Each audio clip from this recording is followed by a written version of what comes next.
Good morning and welcome to SpaceX's splashdown coverage of the Fram2 mission, the first human spaceflight over the Earth's polar regions. I'm Jessie Anderson, a senior production engineering manager here at SpaceX. And I'm Ronnie Foreman, a senior commercial sales manager. Today we are counting down the return of the Framonauts, who are concluding their nearly 4-day journey in space, having orbited the Earth a little more than 55 times. On Monday, March 31st at 9:46 p.m. Eastern Time, Falcon 9 launched the Fram2 crew, Mission Commander Chun Wang, Vehicle Commander Jannicke Mikkelsen, Mission Specialist and Medical Officer Eric Phillips, and Mission Pilot Rabea Rogge, to a polar orbit from Launch Complex 39A at NASA's Kennedy Space Center in Florida, flying south over Miami, Cuba, and Panama, and just west of Ecuador and Peru. Dragon SpaceX, deorbit sequence start in 5 minutes.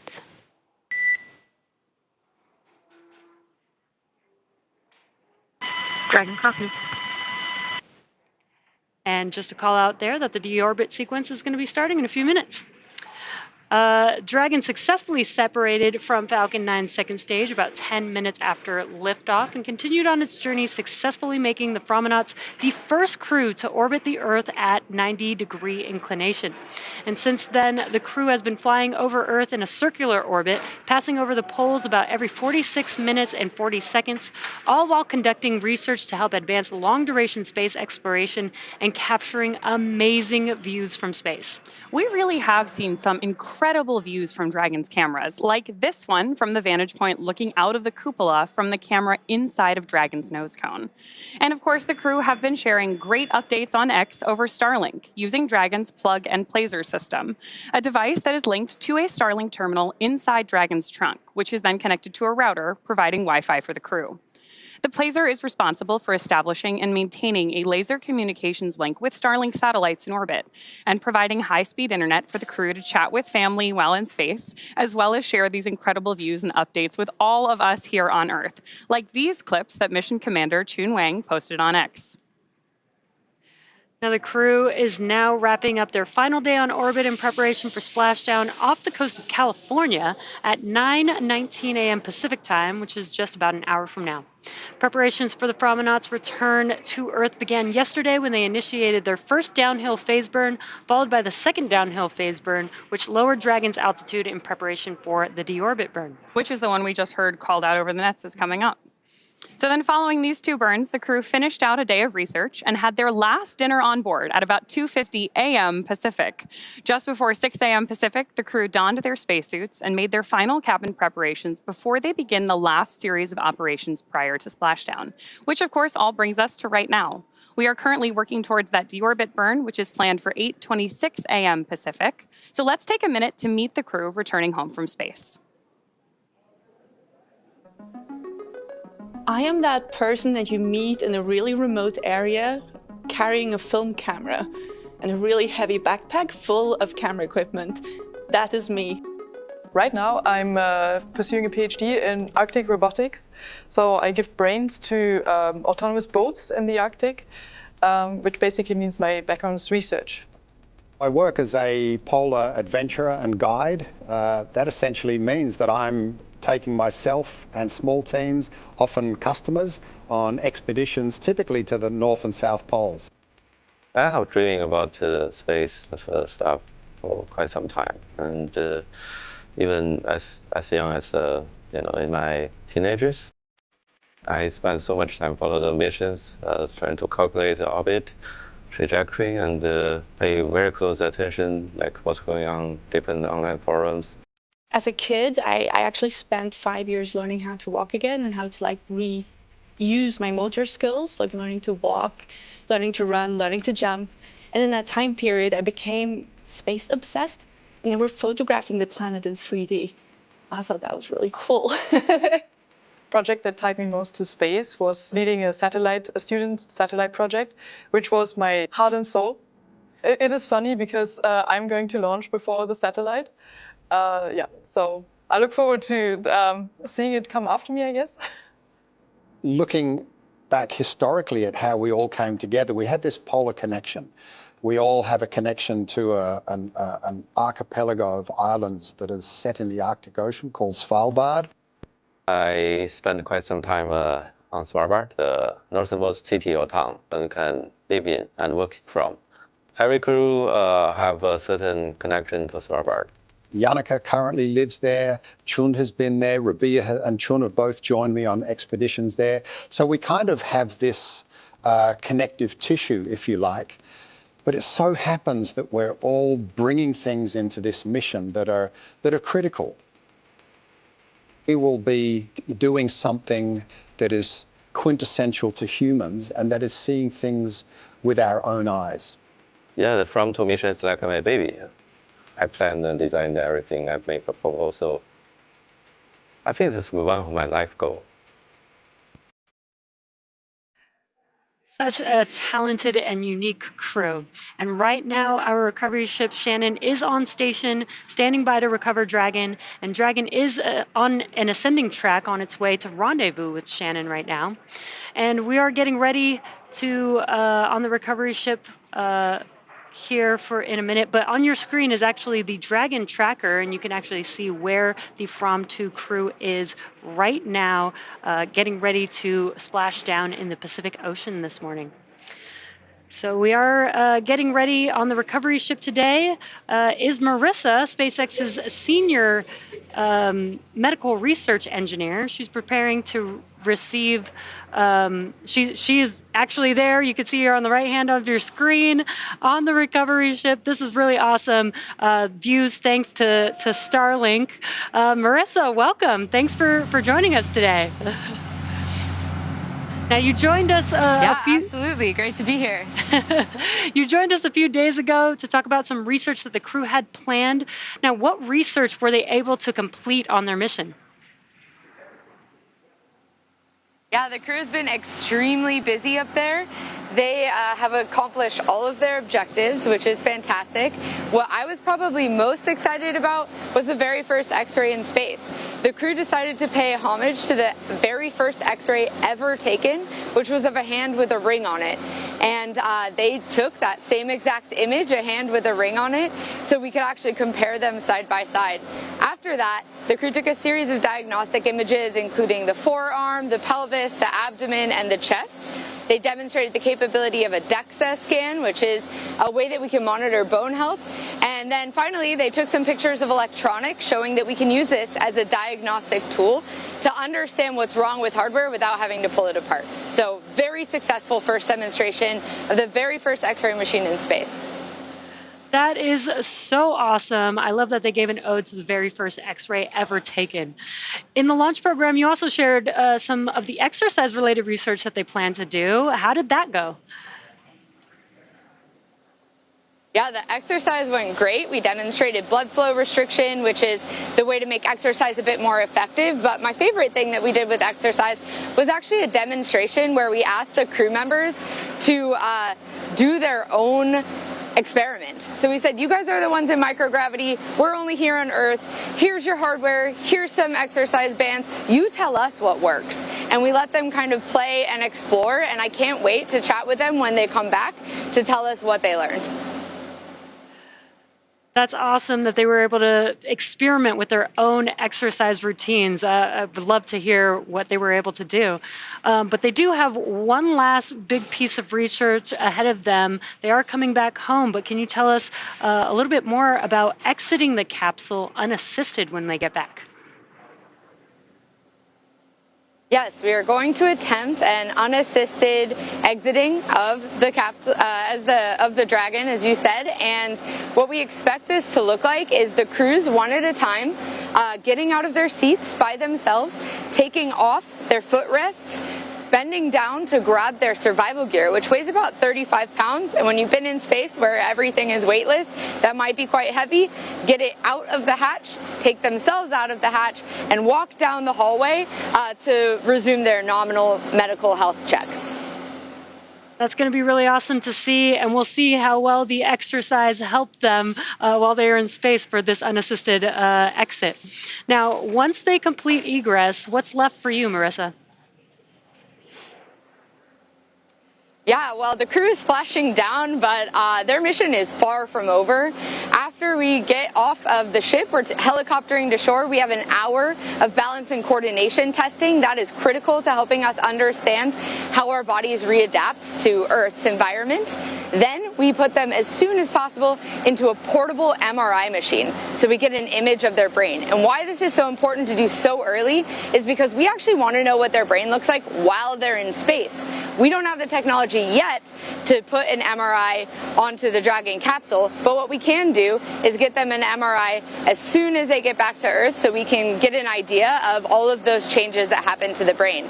Then, finally, the crew get to sleep for the night, but then we have 2 more days jam-packed with research. We'll be transferring to Houston to NASA Johnson Space Center, where there's a really rare high-resolution bone scanner that we're going to use to see if we can detect the earliest bone loss in crews. And then we have a 9-hour research day after that. So lots more to come, and just can't wait for the crew to splash down.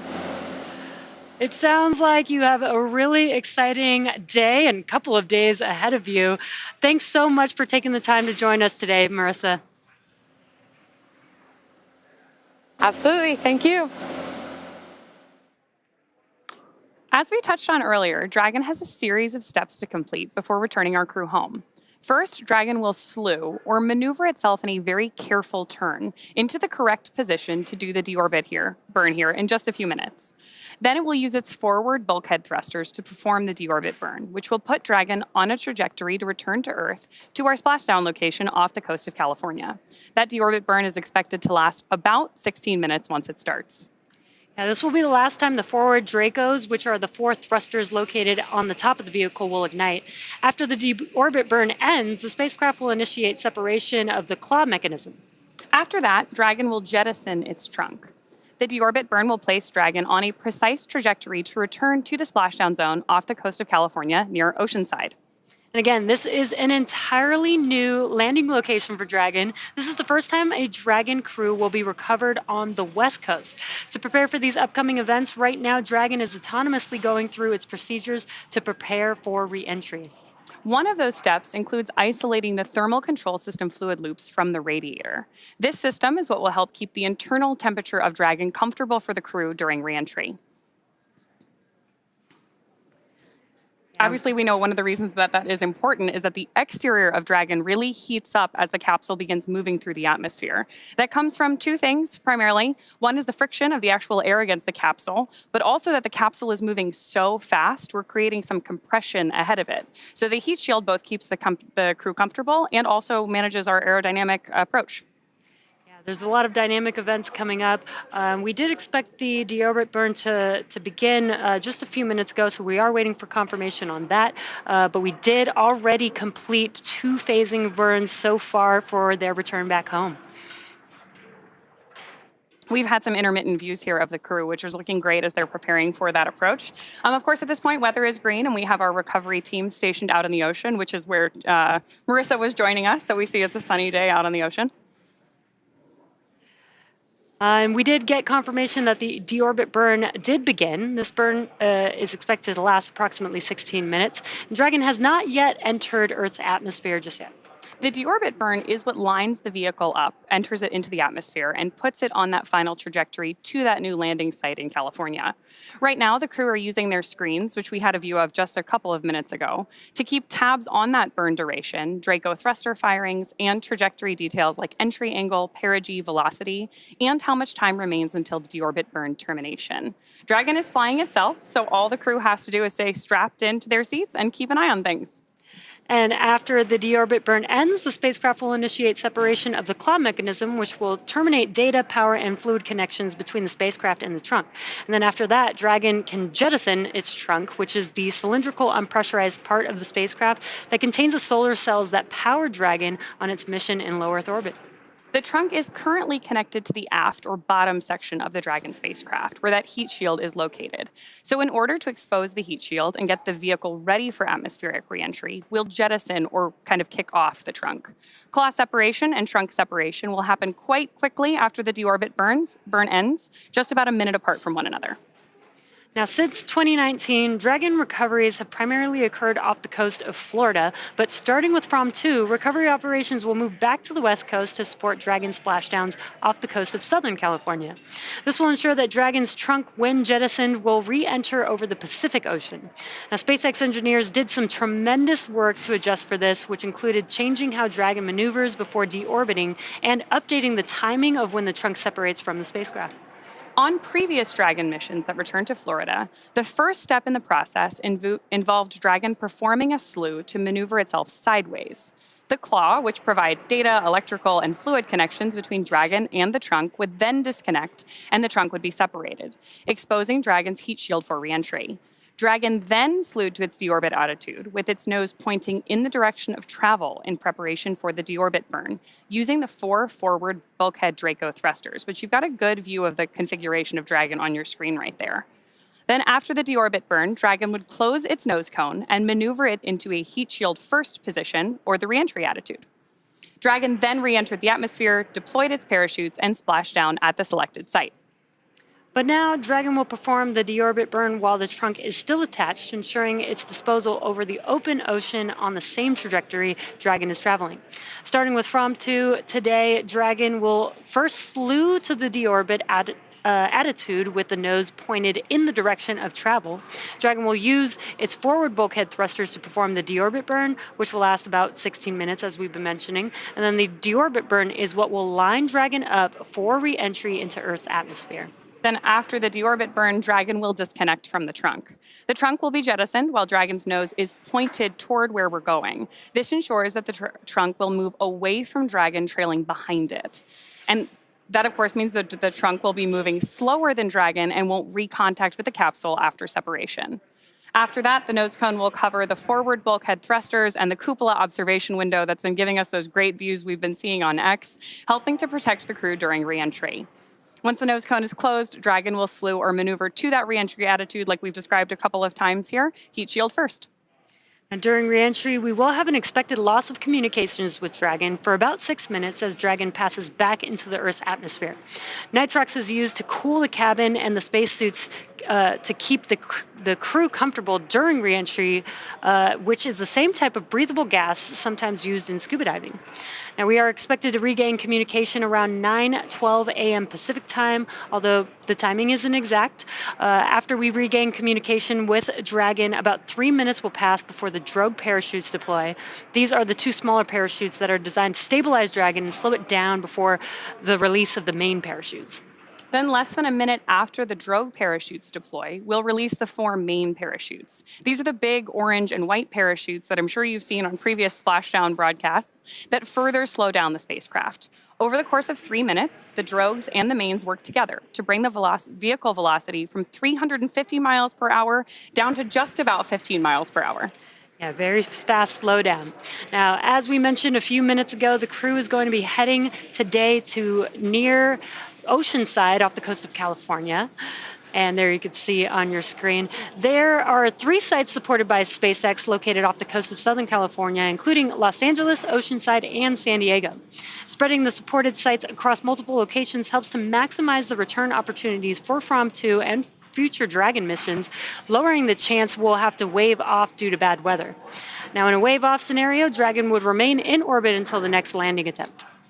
SpaceX selected primary and alternate splashdown locations, working with a lot of different variables, including what landing sites are available and have favorable weather.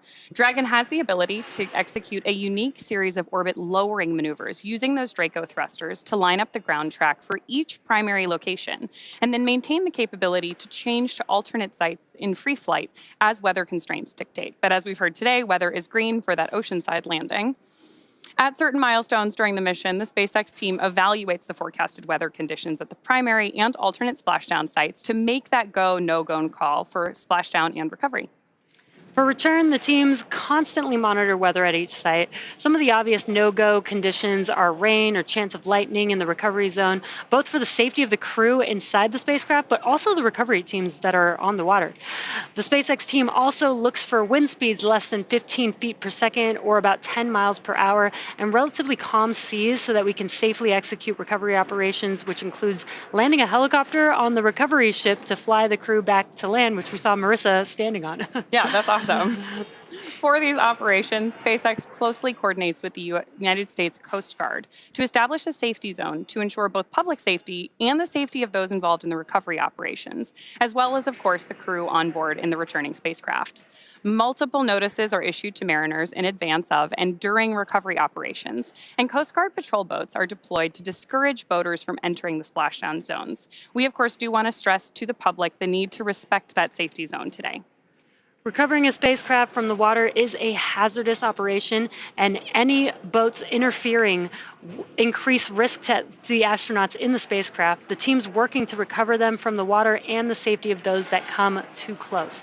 So for the safety of the crew and your safety, we recommend you sit back and watch as we'll be bringing you updates of our astronauts coming home right here. Now, when Dragon does re-enter the atmosphere, a sonic boom or a brief thunder-like noise may be heard as the spacecraft travels faster than the speed of sound. As a fast-moving object travels through the air, it pushes the air aside and creates a wave of pressure. Now, generally, the only impact to those in the surrounding area of a sonic boom is the brief noise. They're always really exciting, though, and sonic booms in spaceflight have typically been only experienced by observers on Earth when encountering vehicles designed to be reused, like SpaceX Falcon family of rockets. And when the first stage booster of a Falcon rocket returns for landing, its size and speed generate multiple sonic booms heard on the ground as a double clap of thunder. Similar sonic booms were heard during the return and landing of NASA's Space Shuttle. In each case, sonic booms mark the end of just one in a series of missions for the vehicle returning from flight. In today's case, it will announce the conclusion of our Fram2 mission, which we're very excited about, and that's coming up with about a few minutes remaining in Dragon's deorbit burn. Let's talk about some of our first Fram2 explorers achieved while in space. We heard some great stuff from Marissa already. I think the thing that's the most exciting to me, though, is that this is the first human spaceflight over the Earth's polar regions. With the exception of the Apollo lunar missions, the North and South poles have not been fully visible to astronauts in space. Yeah, it's unbelievable that we've, launched so many crew members out into space, and this is the first time that this has ever happened. So we're still making history with all these different kinds of missions, which is really cool. There's a lot of progress to be made in space, and during the mission, the crew conducted 22 different research projects. Yeah, I think one of my favorites, actually I had a couple favorites. It's hard to choose. Yeah, the first X-ray in space, one of the most common tools which is used in ERs here on Earth, help diagnose health concerns, but they can also measure bone density, non-destructive hardware imaging to see why something is broken. I think that is so cool that they did pay homage to the original, very first X-ray there. You can see the comparison on your screen.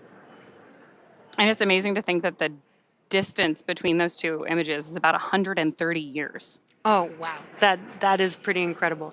And you can see the progress just in that, just in those two images.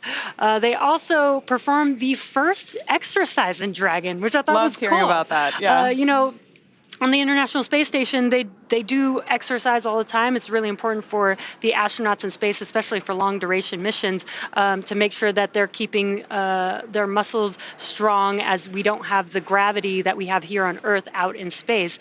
So it's really cool that they were actually able to come up with a device that helped enhance the exercise, I think that's really cool. I think the challenge of exercise in space is going to be one of our key goals here at SpaceX as we keep working to make life interplanetary.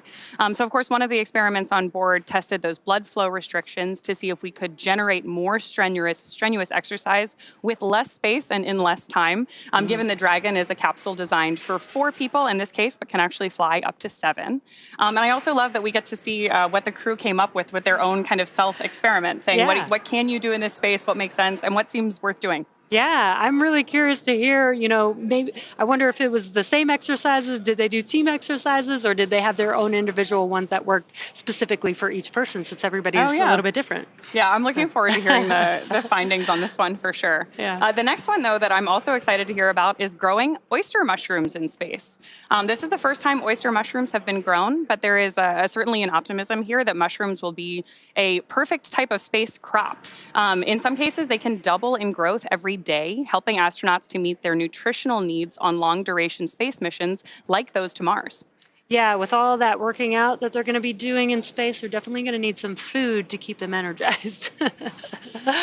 In addition to the medical research, the crew teamed up with amateur radio on the International Space Station to host Fram2 Ham, a polar history-focused competition for the ham radio community.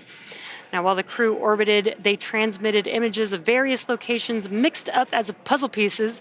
Participants from around the globe assembled the pieces to identify the location and uncover its significance to polar history. There has been a huge emphasis on polar history for this entire mission, which is certainly not surprising given that video we saw of the crew earlier and all of their connections to Svalbard. But I'm excited to see which student teams fared the best in that ham radio competition for sure. Yeah, I love that they came up with this idea to do this while they were out in space. I think that's so cool. In addition, the crew brought significant artifacts from history with them to space, including a piece of the original Fram ship deck on loan from the Fram Museum in Norway, a historical medal from the collection of the German Museum of Technology in Berlin, and the Stephen Hawking Medal for Science Communication from the Starmus Festival, which recognizes the work of those helping to promote public awareness of science. Now, I think that is pretty unbelievable, knowing how long ago that mission was, and to bring it full circle or full orbit, to bring a piece with them on this mission. I think that is so cool. amazing. The crew experienced about 15 to 16 orbits every day with an orbital period of about 95 minutes, which means that our crew saw approximately 15 sunrises and sunsets per day on this mission, which is a little different than your usual Arctic experience. Right, and also a little bit different than the equatorial orbits, which are just a little bit faster than that. So I thought that was interesting that it was just a little bit longer for the orbit going in the polar direction. Yeah, absolutely. Now, the 16 Draco thrusters used to orient the spacecraft during the mission, including apogee, perigee maneuvers, orbit adjustment, and attitude control. There's a lot of thrusters on the Dragon vehicle that are, help them throughout the mission, but especially for them coming home, helping orient the vehicle in the directions that we need for jettisoning the trunk, as well as orienting towards the re-entry zone when they come back down to Earth. Yeah, absolutely. And of course, Dragon is doing all of this autonomously. Mm-hmm. We know that our crew is strapped in and keeping an eye on things, but Dragon really does fly itself. Each of those Draco thrusters produces 90 pounds of force in the vacuum of space, which is, if you've been following along with prior webcasts, not nearly as powerful as the MVAC engine on board Stage 2, but they're doing really different things. The Draco thrusters are doing these fine-tuned kind of attitude adjustment maneuvers and obviously our deorbit burn, while the MVAC is usually what injects our payload or our astronauts into their intended orbit. Yeah, the engines on the rocket help get them. Dragon SpaceX, deorbit burn complete. Performance nominal. Trunk separation sequence initiated.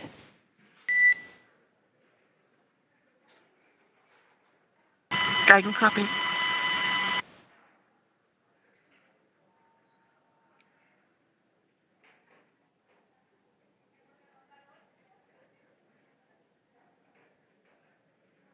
And we did hear just confirmation of that deorbit burn completing. Dragon is now initiating separation of the claw mechanism, which will terminate data, power, and fluid connections between the spacecraft and the trunk. And then after that, Dragon will jettison its trunk, which is that cylindrical, unpressurized part of the spacecraft.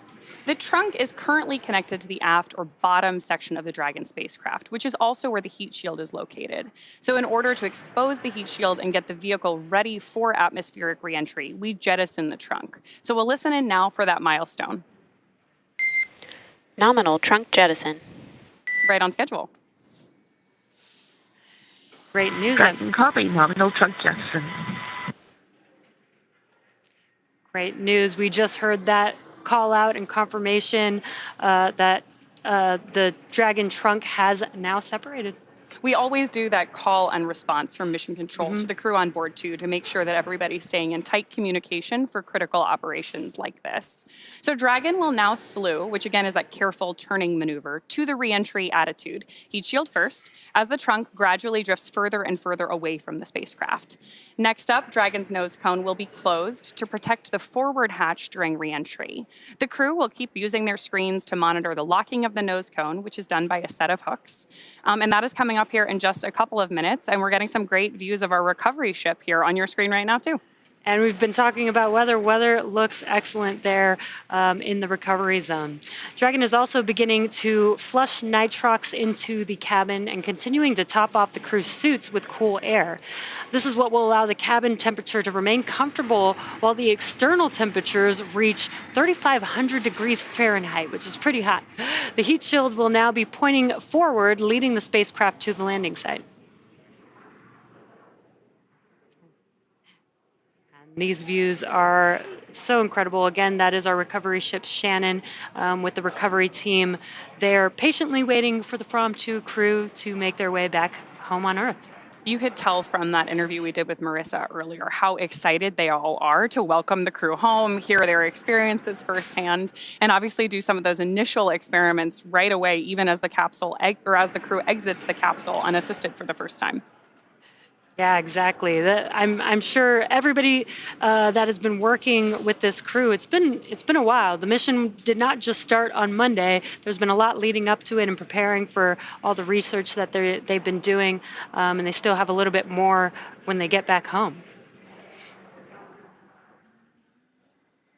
I think the thing that has been the most exciting to me following along with this mission has been watching the crew's updates over X. They have shared incredible videos, again, through that plug-and-placer system. But I'm really excited to see some of the videos that they've taken, some of those like higher resolution images, given that so many of them have experience with Arctic exploration already. I can't wait to see that new vantage point that they have to share with us when they get back. And with cinematography. And there you can see on the Dragon tracker exactly where they are passing over, looks like Antarctica there, making their way towards the Pacific Ocean. Again, they are going to be splashing down for the first time in a Dragon vehicle off the Pacific coast, or off of the West Coast in the Pacific.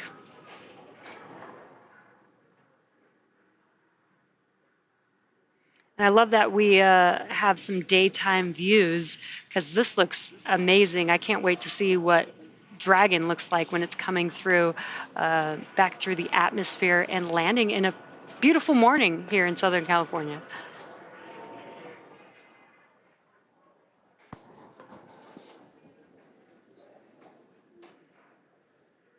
Of course, at this point, we are standing by for more call-outs from Mission Control and our crew as we approach that drogue chute deploy.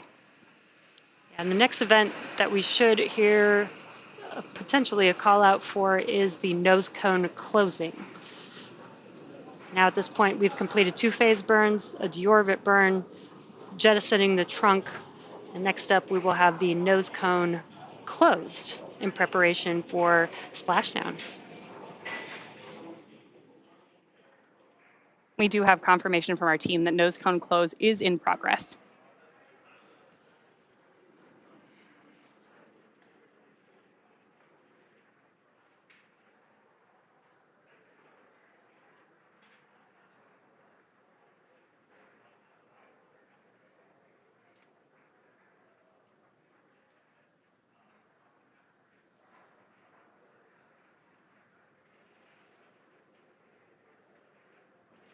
If you're just now joining us, you are tuning into the Fram2 mission, preparing for the Fram2 crew to splash down for the first time in a Dragon vehicle on the West Coast in the Pacific Ocean. So if you've seen a splashdown before, typically it's potentially in the Gulf of Mexico or on the Atlantic side of the Florida Panhandle. But today we have the Fram2 crew splashing down in the Pacific Ocean. That's the view that you got there on your screen. All of SpaceX's recovery ships have been carefully tailored to our fleet of vehicle operations. So the one on your screen has been specifically designed to recover capsules from the water. Water entry helps us in a lot of different ways as we prepare for that splashdown. And this is a ship called Shannon, which is one of our key ascent milestones for our Dragon astronauts. So it's kind of a cool toast to the way all these vehicles are working together in any given operation and all the way around the Earth. And what you're seeing on your screen is a view of Mission Control here in Hawthorne, California. We've got a crew of engineers monitoring Dragon. They've been monitoring Dragon from the beginning of their mission all the way to splashdown, and they are also patiently waiting for the crew to make their way back home. Speaking of the beginning, here in Hawthorne, California, right behind us over here is actually the first Dragon that ever orbited the Earth. So it's wild to think that we've gone all the way from the first Dragon ever to this first polar orbiting mission with the Fram2 crew today. Yeah, we've definitely come a very long way with the advancements, especially in reusability, which I think is incredible. Dragon was designed from the very beginning to carry people, even though our first mission was only a cargo mission. And it's really been interesting to see Dragon's progress, both as the first private vehicle to dock with the International Space Station, first all-civilian crew. Now, of course, we've done several other missions to the ISS, both for private customers as well as for NASA astronauts. And then our free flyer missions like Fram2 today. Yeah, and you mentioned designed from the beginning to fly people. The Dragon that you were mentioning behind us actually does have windows on it. Yeah. The windows are a little bit different. We have increased the size so that the crew can get a very nice view. And we did get some really cool video clips of the crew looking out the window and showing us some really awesome views from their vantage point while they were in orbit. I also have a quick correction to what I said earlier. Shannon, the recovery vessel, is named after Shannon Walker, not the recovery location. But it's cool. We're still connected to lots of different historical milestones within the space community. Of course, right now we are standing by for confirmation that nose cone closure is complete. That's one of our next critical milestones to protect their crew as we prepare for that full re-entry and splashdown.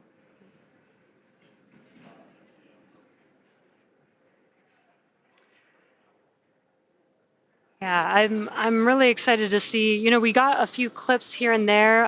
It was really cool that Chun was actually able to keep posting during his entire mission. I was definitely following along, but I'm really excited to see all of the video that they were able to take of the research that they were doing. Right. Hopefully they were able to document all of that. We also got confirmation that the nose cone... Dragon, SpaceX, nose cone secured for entry.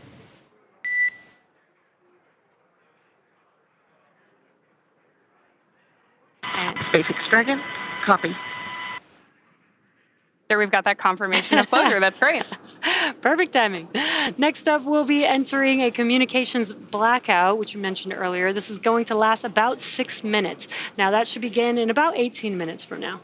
Just in case you are just joining us, on Monday, March 31st at 9:46 p.m. Eastern, Falcon 9 launched Fram2 to a polar orbit from Launch Complex 39A at NASA's Kennedy Space Center in Florida, flying over Miami as well as Cuba and Panama and just west of Ecuador and Peru on their ascent to space.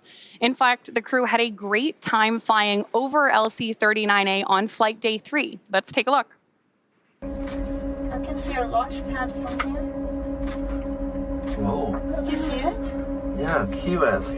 Yeah, but see our launch pad, Chun. Okay, so a little video of how do you see our launch pad? Yes, yes. So you know the big exercise devices on the ISS? We're just thinking very likely. This is our launch pad. Oh my god. And two bungees. How cool is that?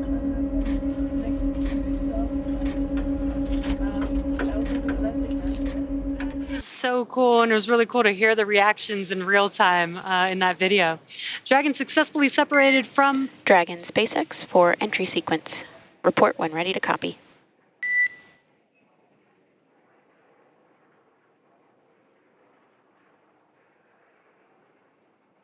SpaceX Dragon, go ahead. Okay, Jannicke, I've got a COM blackout start time of 1606, COM blackout end time of 13. How copy?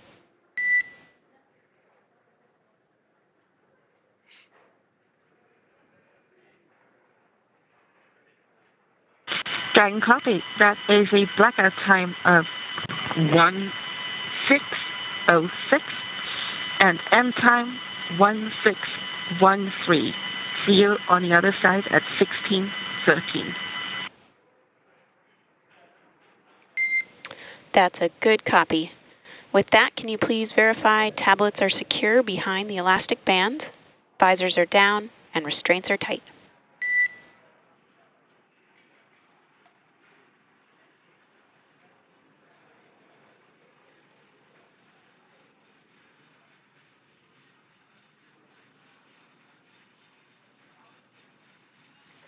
Now, we just heard that call out that we are expecting to have that blackout period that's going to last about 6 minutes at 9:06 p.m. Pacific time.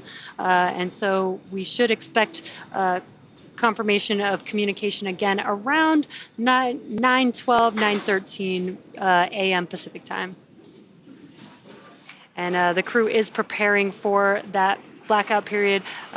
The Corps did mention, put your visors down, make sure you're strapped, you're buckled in. Yeah. Get ready to come home. Yeah, exactly.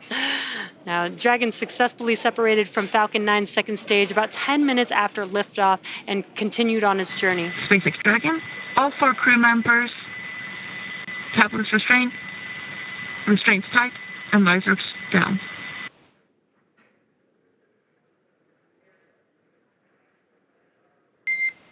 SpaceX copies.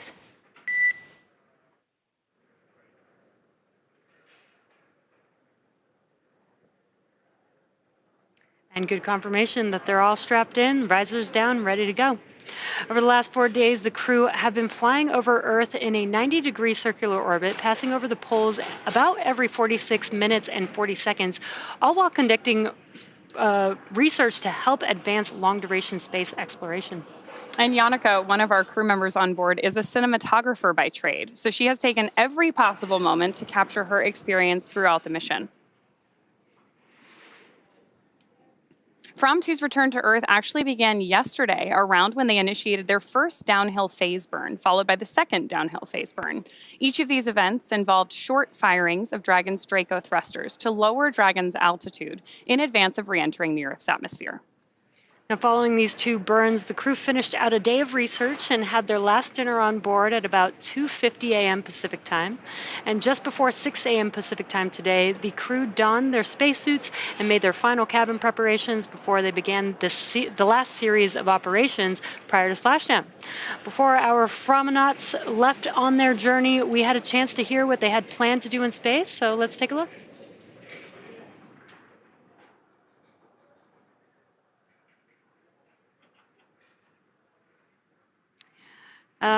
And actually, sounds like we don't have views of that, but we did hear all about the stuff from Marissa of all the research that they were able to do throughout their mission. Yeah, a lot of historic firsts on this one. We heard about the first X-ray taken in space, first oyster mushrooms grown in space, crew-driven experimentation with exercise on board Dragon for the first time. Yeah. And of course, again, this is the first polar orbiting mission and our first return to a California landing site. So lots of progress being made on each of these missions. Every day we're learning something new, which is pretty cool. Yeah, you mentioned a lot of firsts. After Dragon has re-entered the Earth's atmosphere, a series of parachutes will deploy, and that'll slow down the spacecraft's final descent. Now, first will be the 2 drogue chutes, followed by the 4 main chutes to guide Dragon to its first contact with Earth since launching on March 31st. Dragon will automatically deploy these parachutes when different pressure and positioning sensors on the spacecraft detect that they're at the right speed and altitude. Now, as a reminder, we won't have the same ground station coverage on the West Coast that we have on the East Coast, so don't expect to have all of the same views of Dragon during re-entry and landing that we're used to, but we will still have some, including great drone footage from the recovery vessel. And we will also have telemetry and other data and should be able to bring you updates throughout. Now, during re-entry, Earth's atmosphere does most of the work slowing the vehicle down from an orbital velocity of approximately 17,500 miles per hour. As Dragon comes through the atmosphere at hypersonic speeds, the high temperatures and interactions with the atmosphere generate a plasma field around the vehicle that Dragon's heat shield protects the spacecraft from. By the time of drogue parachute deployment, Dragon will be traveling at just 300 miles per hour and at an altitude of about 18,000 feet. That is incredible how quickly, because it's within a few minutes that happens, that we can slow down the vehicle. Now, vehicle velocity at main chute deploy will be approximately 119 miles per hour at about 6,500 feet above the splashdown site. And vehicle velocity at splashdown will be approximately 16 miles per hour. Pretty slow and steady. Yeah, wild to go from 17,500 to 16. Yeah. Of course, the crew experiences a lot of different things on return, but the highest G load that they will experience during reentry is approximately 3 to 5 Gs, which is basically the same you feel on a really good roller coaster. During their 4 days in space, where the Gs were 0, the crew got to enjoy some amazing views from Dragon's cupola, which is the largest window ever flown in space. So here's a look at the engineering that went into creating that for our crew. When we started thinking about the cupola, it's more than just another window in space. It's an extension of the Dragon spacecraft. So when we got into concepting, it has to have the same feel and aura of the actual Dragon spacecraft. You are go to open the forward hatch for cupola use, and please enjoy the best view off the planet. When the forward hatch first opens, you can look up and you see immediately that there's a large window up there with the 4 Draco shields protecting the bubbles from the Draco pulses. If you look at the videos from Inspiration 4, you can see their jaws all drop just looking out the forward hatch, not even being in the cupola.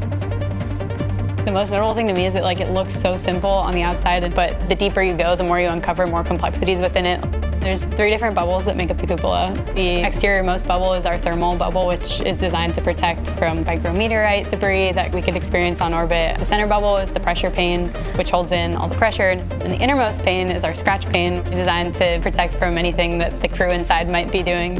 It's actually made from acrylic and polycarbonate layers, but you also have technologies that are in, say, fighter aircraft that are applied to the cupola. We have a coating called indium tenoxide, which keeps the temperatures down on the inside of the cupola space. All these aspects are tested on the ground and made sure that we operate safely and that we know that when the astronauts are going up there that they have a great time. What makes this the largest window in orbit? It's just the overall size of it. I feel like it's just so immersive, like you're inside of the bubble and you're looking out and space is literally all around you. I think the experience of having the cupola on Dragon makes it such that Dragon is the experience. Even when we fly our short duration missions to the ISS feels like the destination and the experience, whereas having the cupola on Dragon really makes Dragon and being inside the cupola the destination. When you get into the cupola, it feels almost like you're on a spacewalk. The Earth all around you, the stars, sunrise, sunset, getting up in there and looking out is a one-of-a-kind experience.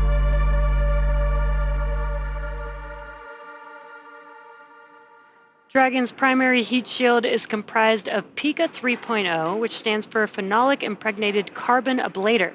First generation Pika was first developed by NASA for studying and sampling comets within our solar system. SpaceX then partnered with NASA to develop Pika X, which was the second-gen product used on all Dragon 1 CRS missions that successfully resupplied the space station on 20 different flights. Pika 3.0 was developed specifically for use on Dragon 2 crew and cargo, with enhanced structural and thermal properties that optimized the heat shield and drove down both cost and mass. The remainder of the Dragon spacecraft is composed primarily of a SpaceX proprietary ablative material. It's another class of thermal protection which is lighter weight versus Pika and protects the underlying composite structure during reentry to ensure structural capabilities are maintained. While Dragon will experience temperatures well over 3,000 degrees Fahrenheit during peak reentry conditions, the characteristics of the thermal protection systems, coupled with the environmental cooling and life support system in the pressurized interior, should ensure that the crew will stay cool and comfortable during all phases of reentry through splashdown. And I think that's very important because 3,500 degrees Fahrenheit is pretty hot. We actually heard Sarah in the launch program talk about, Sarah and Anna talk about the almost like different colors that you see with the plasma building around it. So hopefully the Fram2 crew will get to see something cool like that. And we also have our space suits that are custom designed for each of the crew members. We do 3D print the space suit helmet, and there you can see the suit. They are flame resistant. They have a flame resistant outer layer, as well as hearing protection during ascent and reentry, as those are very loud dynamic events. The spacesuit is really an extension of the spacecraft, as it's built, just to protect the crew just as much as the capsule itself. We obviously heard call-outs earlier that our crew was preparing by pulling their visors down. They really do that full suit up for any dynamic phase of flight. So for our Fram2 crew, that has been both launch and our reentry going on today. So right now, of course, Dragon is decreasing in its altitude as it gets closer and closer to the Pacific Ocean. But Deorbit did not begin today. It actually began with 2 phasing burns, the first of which was on Friday. Yeah. We've got a great view on your screen right now of where Dragon is on its trajectory right there off the coast of California. Yeah, they're getting very, very close, just a few minutes away from splashdown, really. And you can, of course, continue to follow the crew's progress with that trajectory in the upper right-hand corner of your screen. Once we reach about 100 kilometers in altitude, we will begin our entry interface, and the crew and both the capsule will begin to feel the effects of Earth's atmosphere, which are primarily lift and drag. We'll also begin flushing the nitrox into the cabin, like you mentioned earlier, topping off the suits to keep our astronauts cool. And of course, our heat shield at that point is pointing forward towards our landing site. And we are expecting that blackout period to come up here to start in about a minute or so. And actually, it sounds like we got confirmation that we are currently in the blackout period. This is going to last about 6 minutes. Again, the reason why this is happening is because the vehicle has plasma building up all around it, which prevents us from having comms with the vehicle, but it only lasts about 6 minutes as the vehicle is re-entering the Earth's atmosphere. Once we get back into the atmosphere, that plasma clears up, and it won't be so hot anymore. So at this point, we are in the communications blackout period, again, which will last about 6 minutes due to plasma formation around the spacecraft. Now, during this time, no vehicle telemetry is received by mission control or the recovery team, and no external commanding of the vehicle or voice communication is possible. But as a reminder, Dragon is designed to fly itself and continues to autonomously use those Draco thrusters to orient itself during reentry. During reentry, the vehicle will be slowing down from an orbital velocity, which is roughly 17,500 miles per hour, all the way down to our target splashdown velocity, which is about 15 miles per hour. The top temperature Dragon is experiencing upon reentry happens during this plasma phase, and it is nearly 3,500 degrees Fahrenheit. Our Fram2 astronauts returning home are Mission Commander Chun Wang, Vehicle Commander Jannicke Mikkelsen, Mission Specialist and Medical Officer Eric Phillips, and Mission Pilot Rabea Rogge.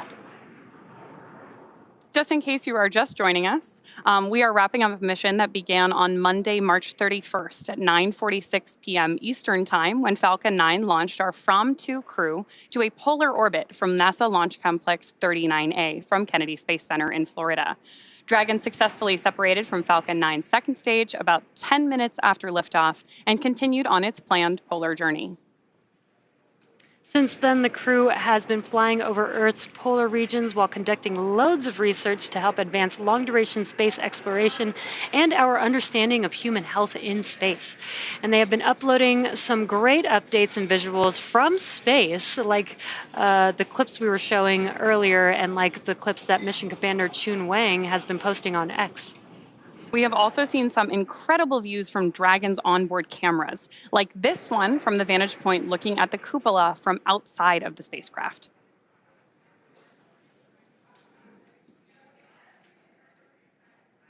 That is so incredible that they have that cupola and the space hair. I love it. You can tell they've really been enjoying their time together up in microgravity, getting these great images here that they took of their launch site from up in space. Yeah, that cupola view really allows all 4 of them to be able to see, out the window at all times. Which is particularly exciting for this mission because, again, this is the first crewed polar mission, which means these Fram2 astronauts are the first astronauts since the Apollo missions to be able to see the poles of the Earth from space. And the crew just having fun in microgravity there, taking a lot of photos and videos. This is a view from the cupola. You could see the nose cone in that view. And some nighttime views. Even at night, you get to see the Earth with all the lights that we have on Earth. These are just incredible views. And obviously, everything the crew has been sharing while they've been up in space, they've done through Starlink. And it has just been so cool to hear those first-hand accounts, see what's jumping out at them, what's been exciting to them. And I'm sure we'll see a lot more as the research findings continue once they get back home. Yeah, what I think is so cool is that they've been able to post live while they're in space thanks to Starlink being on board Dragon. Yeah, talk to their families, video chat. We saw some great shots earlier of someone actually video chatting with somebody back on Earth. I just think that's an amazing, amazing leap forward for crewed spaceflight. Yeah, we talk about it all the time. We are trying to, explore space, but also how do we make space and all the exploration a little bit more closer to home on Earth? And we've got the Starlink communications to enable that. We had X-ray being brought on board, which helps with health and any emergency situations, but also research. It's really incredible how close we're starting to make the space environment closer to what it is like on home. Besides, we don't have gravity up there. Yeah, it's been cool to see the SpaceX research program kind of take Earth to space, right? Like, how do we plan for food and exercise and all these things that will help us continue to explore space and ultimately make life multiplanetary? Yeah, we only have really a limited time while the crew is out in space, so it's really great to see the amount of progress that you're able to make. And Fram2 has only been on this mission for just a few days, and they've been able to do 22 research experiments. That's a lot of research and data that they can advance. And of course, we're getting views on your screen right now, our first views of the capsule on its way back to Earth. We've got a lot more trajectory information on the screen right now, so you can continue to follow along as Dragon makes its way back toward its splashdown site, which, again, just in case you're joining us a little bit later in the program, today we are splashing down off the coast of California instead of off the East Coast, which is what you've probably typically seen if you've joined us for crew recoveries in the past. Today we're targeting a touchdown just off the coast of Oceanside here in California. Yeah, and we are expected to splash down at 9:18 a.m. Pacific time, and we are still currently in the blackout comms period, but we are expecting to come out of that any minute now. And this is the recovery zone where the vehicle will be splashing down with the recovery ship Shannon patiently waiting, as well as a couple fast boats there. Part of the recovery team, they'll first meet Dragon once it splashes down, make sure that the vehicle is safe, and then begin the recovery operations. One of the next major milestones we're standing by for on board Dragon is the deploy of our drogue chutes. We have 2 sets of parachutes on board Dragon during reentry. The first are the drogues. We deploy those when the capsule, which we're getting great initial views on your screen. You said it earlier, but the fact that we've got these daytime views is great. So like I said, we're standing by for that drogue chute deploy. That will happen when Dragon is moving at about 350 miles per hour. Those chutes are designed specifically to be deployed. Dragon, SpaceX, comm check.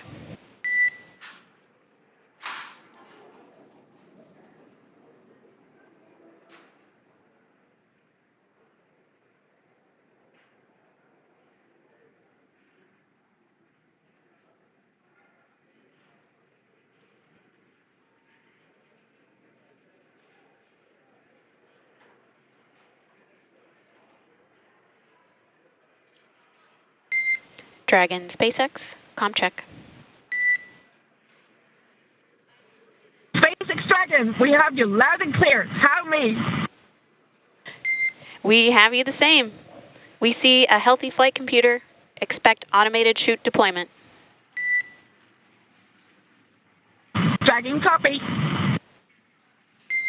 A GPS has converged. Expect nominal altitude for drogue chute deploy. Dragon, copy. Awesome. As you heard there, we have confirmation that we have come out of the blackout period and established comms back with the Fram2 crew as they're making their way back down to Earth, and we are expecting those drogue parachutes to deploy here. Sounds like it's on time and at the expected altitude in just about a minute or so. Yeah, which is all great news. We heard a lot of good confirmation from Mission Control back to Dragon. So again, those drogue chutes are special in that they are smaller and lighter than our main. Brace for drogues. Good. Copy. Brace for drogues.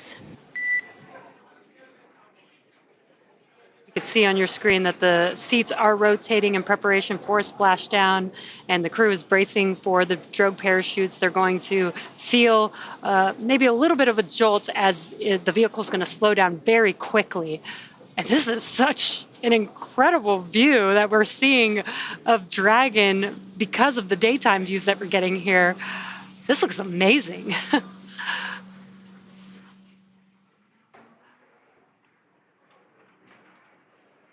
So just ahead of the call out for drogue chute deployment, Dragon will autonomously safe the propulsion system on board and then deploy those drogue parachutes, which we just see on your screen right now. I can't get over these views today.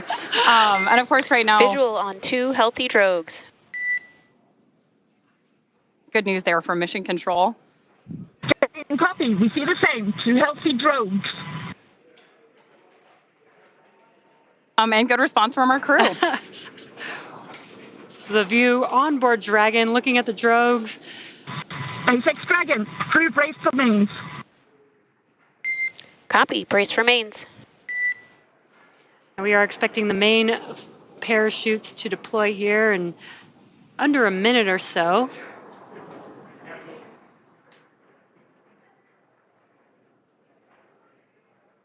So wow. Yeah, those are amazing.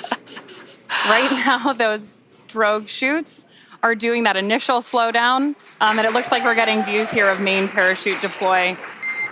We see visual on 4 healthy mains. SpaceX Dragon, we see the same. 4 healthy mains.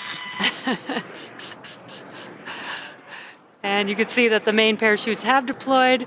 They are expanding. Once they're fully expanded, they are going to slow the vehicle down all the way to about 16 miles per hour, right in time for splashing down into the Pacific Ocean today. Right now, Dragon has saved all propulsion systems on board. 1,000. Copy. 1,000 meters.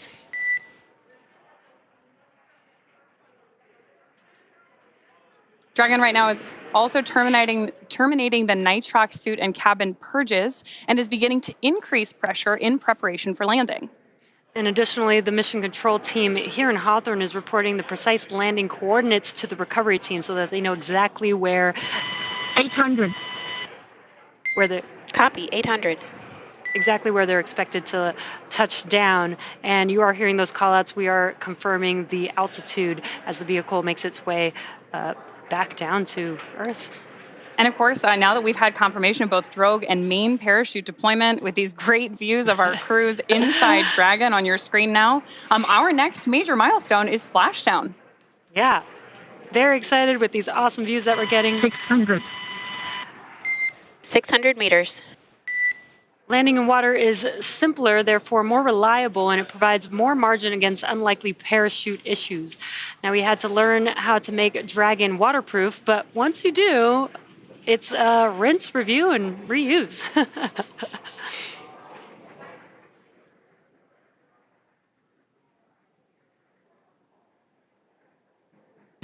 400. Copy. 400. You're just now joining us. Crew bracing for splashdown. You are watching the Fram2 crew make their way back down to Earth, and amazing daytime views. I love that we got the opportunity to do this. You could see Dragon and 200. Copy, 200 meters and braced for splashdown. Inside of that Dragon capsule are the 4 Fram2 crew members about to splash down here in just a few seconds.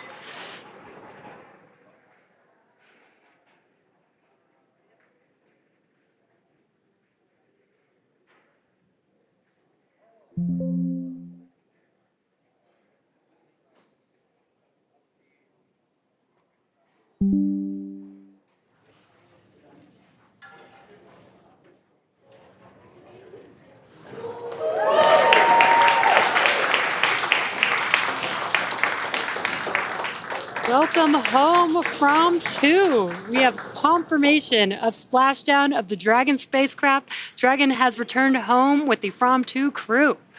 The SpaceX recovery ship and team have been waiting for Dragon splashdown, and they will now start making their way to the splashdown location. Our teams have been ready and waiting for this return about 3 nautical miles away. So it's going to take them about 30 minutes to make their way to Dragon. That was incredible. Dragon, stable 1. Copy, stable 1. We see main chutes cut. On behalf of SpaceX, welcome home.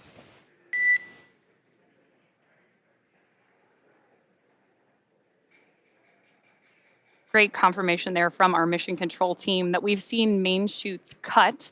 We do that to make sure that those main parachutes, once the capsule is safely back in the water, don't pick up any wind or drag the capsule. As we have our 3 recovery vessels, the main Shannon recovery vessel and those 2 fast boats on their way out to greet our crew. System safety verifications are in progress. We'll report back when recovery personnel are en route. Copy.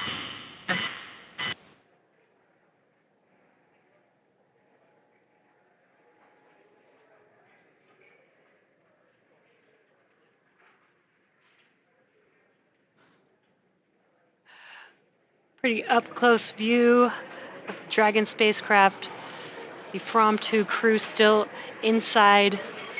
Welcome back to Chun, Jannicke, Eric, and Rabea after their few days in orbit, in polar orbit around the Earth. Very excited to have them back home. They're actually not done with their research experiments. They do have one more coming up, which will be exiting the Dragon capsule unassisted. Now, we have done this before, just not in Dragon, so this will be a great experiment to have for ending their 4-day mission in space.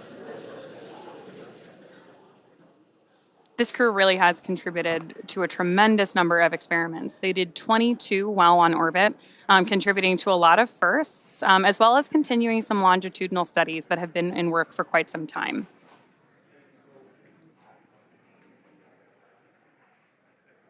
The most notable of these was a glucose monitoring experiment, which will help us better understand how glucose performs in the body on both short and long duration space flights. Now we're currently just waiting for the 2 fast boats as they're making their way to approach the vehicle. They are going to pick up those main parachutes out of the water and then approach the vehicle, ensure that the vehicle is safe. There's no hazardous gases around the Dragon capsule, and then they'll begin starting their rigging operations to be able to pull the Dragon capsule up out of the water onto the recovery vessel.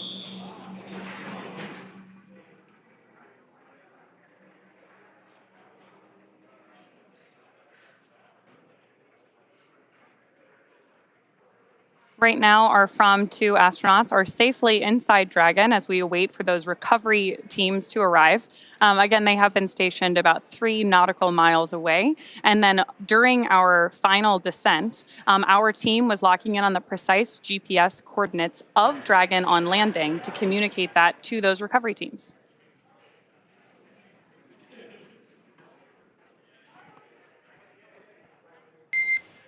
SpaceX is go for recovery personnel to approach. Expect personnel alongside in 1 minute. And you can see that the fast I can boats. copy expecting personnel alongside in 1 minute. There you can see that the fast boats are now approaching. Hence the word fast. That was pretty quick.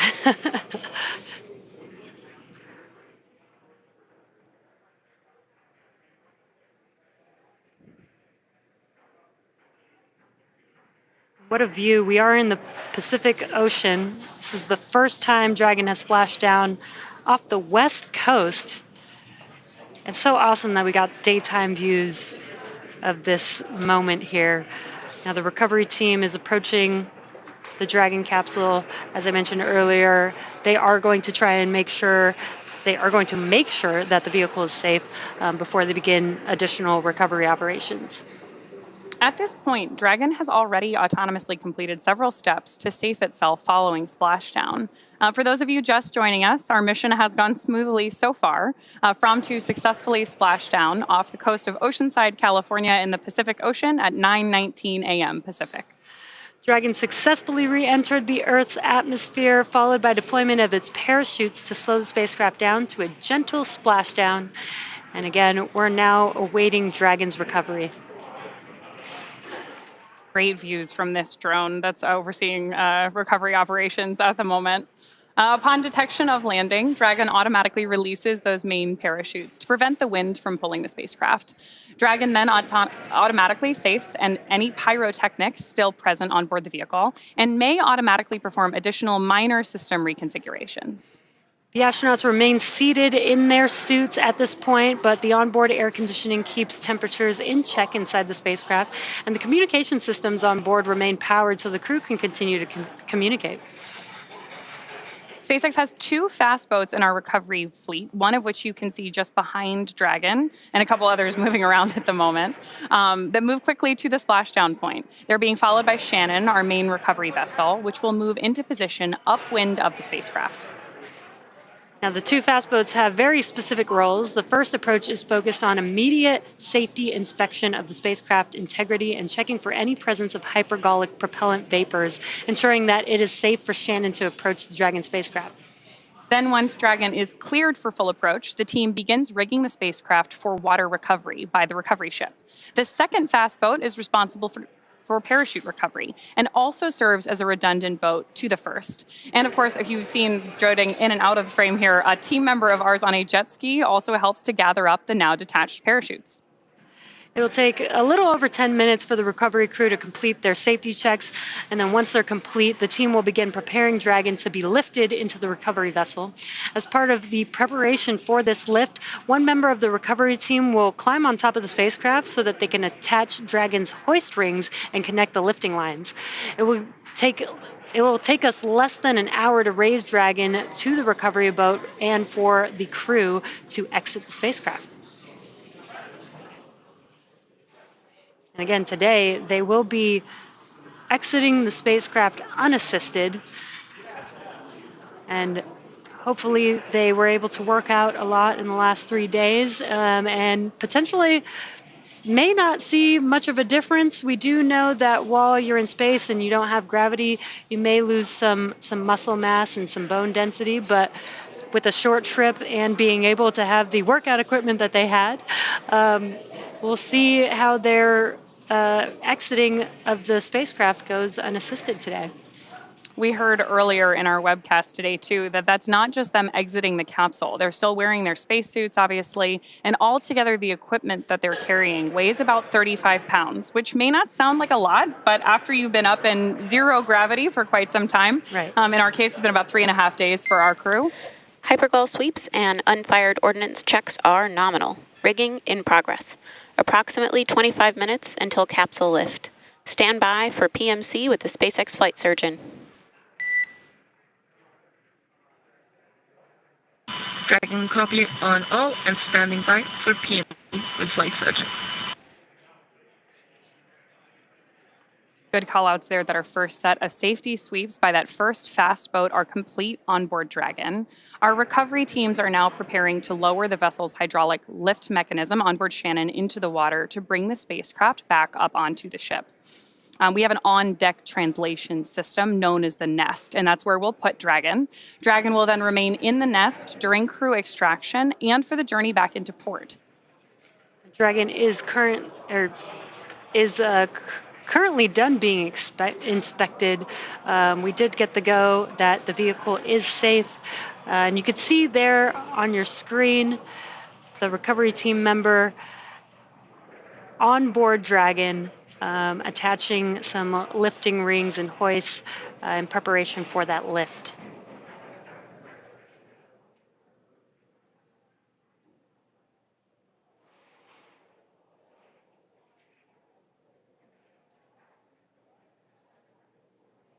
We're getting some great images of it here, but recovery is really a very dynamic set of operations with a lot of teams moving closely coordinated to make sure that we can get those astronauts and Capsule The next call will be from the flight surgeon on Dragon and Ground Private.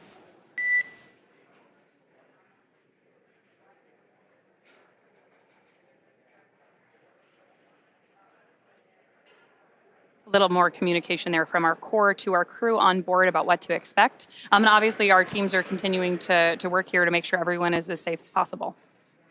And you heard that call out that they're going to be talking on a private net. That's because they're performing medical checks with the crew to see how they're doing, how they're feeling, make sure that they're feeling okay after, again, that was a lot of dynamic events that were happening that they experienced coming back through the Earth's atmosphere. So just want to make sure that the crew is feeling okay and checking in with them.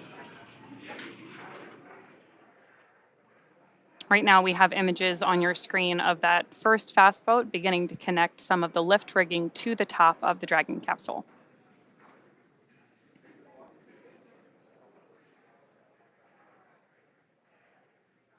And meanwhile, our recovery vessel Shannon is preparing to receive the Dragon on board so that we can do that egress of the crew.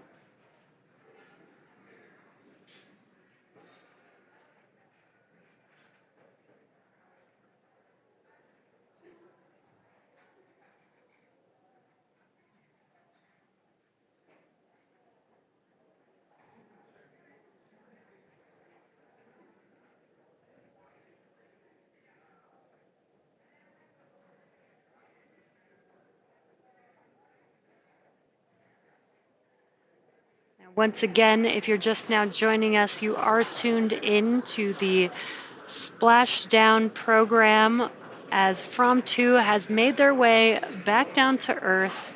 4 crew members still patiently waiting inside of the Dragon capsule that you see there on your screen.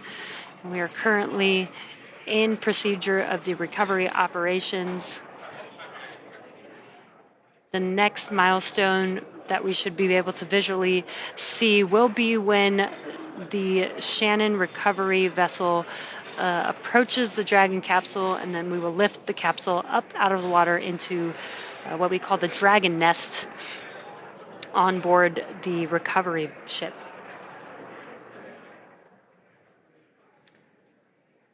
And as a reminder, we typically have previously splashed down in the Gulf and off the coast of Florida. But today, we splashed down off the west coast in the Pacific Ocean for the very first time in Dragon.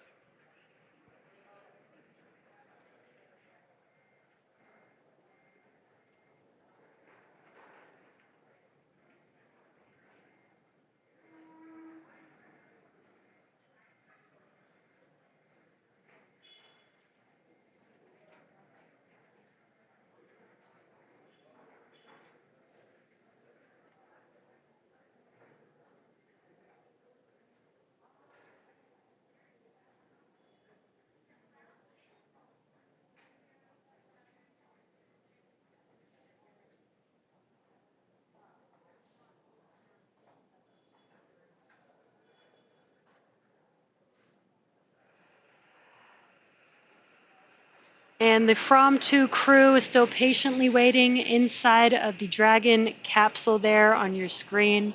We have Mission Commander Chun Wang, Vehicle Commander Jannicke Mikkelsen, excuse me.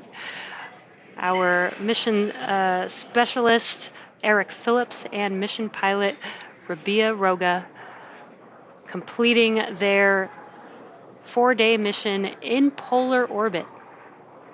Our crew actually all met together in Svalbard, which is something that our commander, Chun Wang, shared on X while they were up in space. All of them have deep ties. Dragon SpaceX, comm check.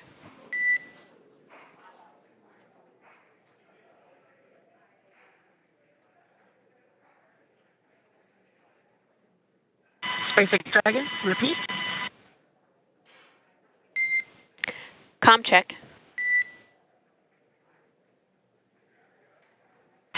SpaceX Dragon, we have you loud and clear. Tell me. I have you loud and clear as well, and Dragon to ground is no longer private.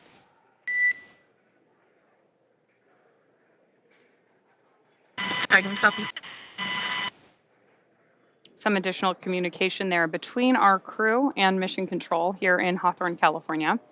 Again, all of the polar explorers on board today have deep ties to the Arctic. That's where this crew met and kind of dreamt up this mission.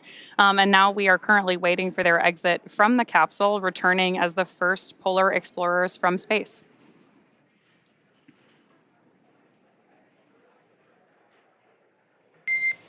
Dragon, be advised, we are transitioning our forward link. Comm will be unavailable for approximately 5 minutes.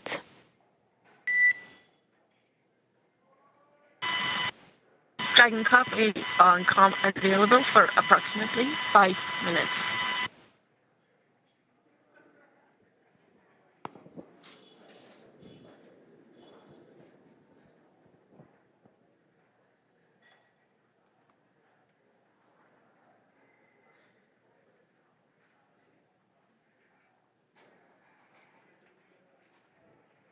And there you could see our recovery vessel Shannon and a view from on board the recovery ship.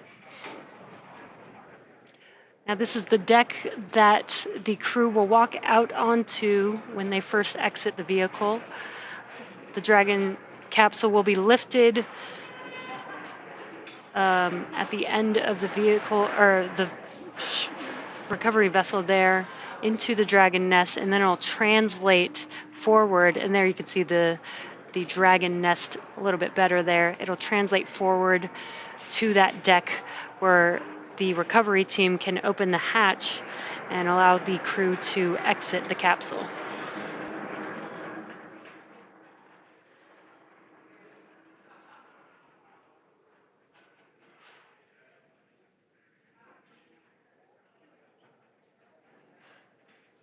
We mentioned it earlier, but that circular fixture that you see at the aft end of the recovery vessel, which is at the top of your screen, is what we're referring to as the Dragon nest. That's what we'll place Dragon into, both for crew exiting or egressing the capsule, and for transition of the spacecraft all the way back to port. That's where it will stay nested until we're ready to take it off. And obviously then we bring those capsules back and prep them for future reflight, as we do with most of our vehicles here at SpaceX.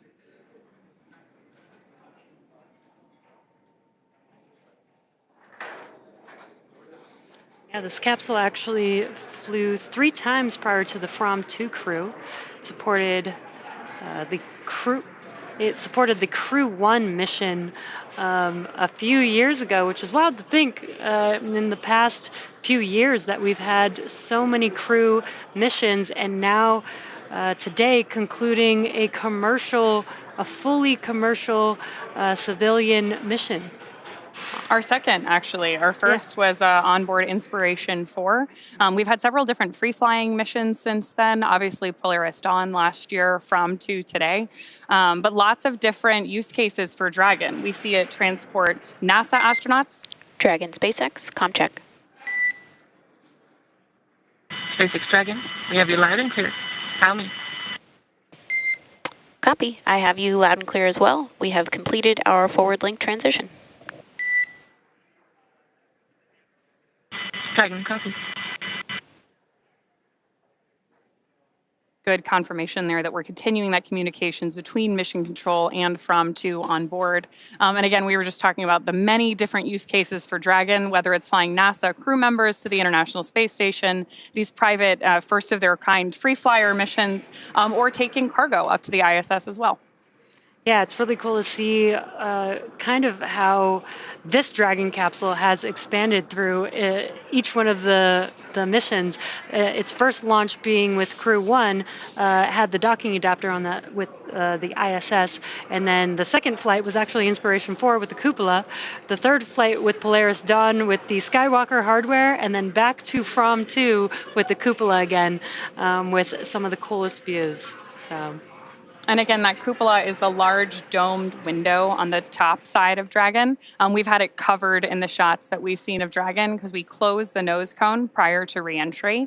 But that cupola is the largest window ever flown in space, which has enabled a lot of these great views for our crew and photos and videos that they've been sharing with us. Yeah, and I can't wait to see more. I know that they've been taking some really awesome video and cinematography with the experience of especially Jannicke on board. And a great view there. Dragon getting very close to being lifted onto our recovery vessel Shannon in the Pacific Ocean today.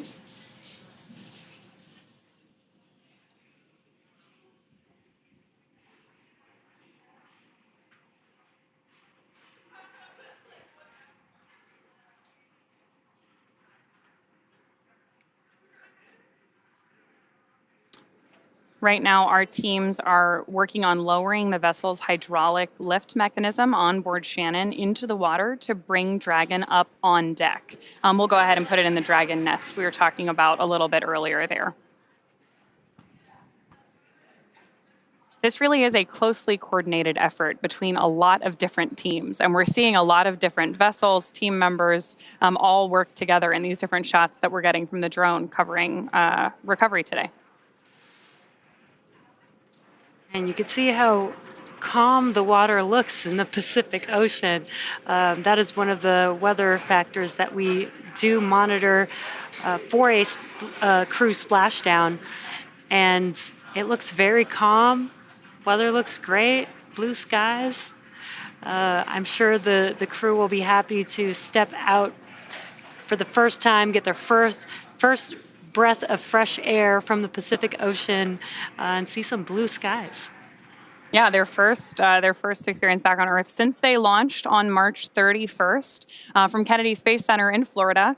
Our crew took off from LC-39A, which is also a historic launch pad in many ways, and is the one that we most often launch from for our crewed missions here at SpaceX.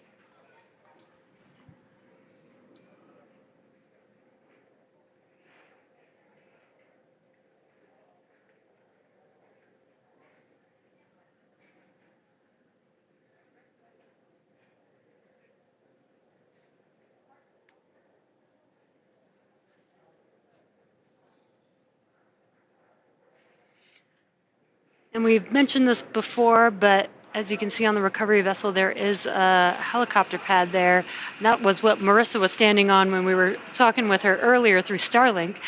But the crew will be lifted on to the ship on the capsule. They'll exit in a great view there of the nest that the capsule will be lifted and set onto. And once they complete some medical checks, they will actually get on a helicopter that will land on that helicopter pad on top of the ship and take them back to land a little bit faster than being on the ship. Dragon SpaceX, rigging complete, approximately 5 minutes until capsule lift. Dragon copy, 5 minutes until capsule lift. Request to bring cameras back on board.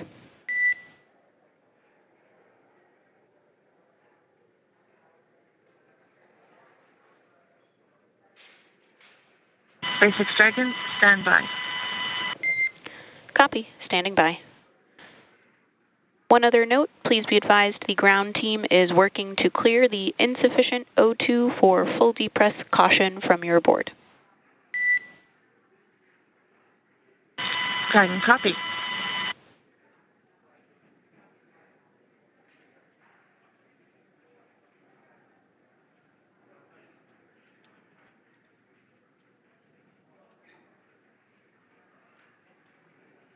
may have heard those comms there, but getting very close to Dragon being lifted out of the water with that hydraulic lift system there.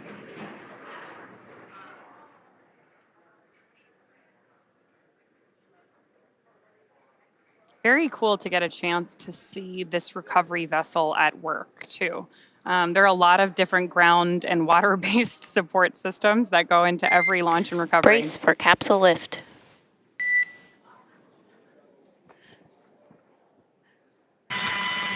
Dragon copy, brace for capsule lift. We also saw our iconic team member jump into the water.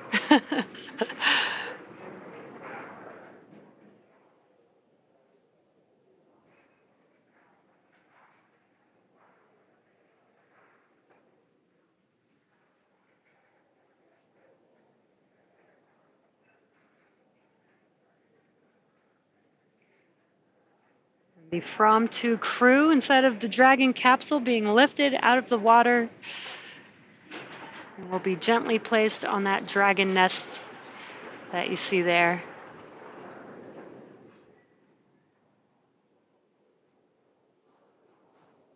These views are awesome. This is so cool.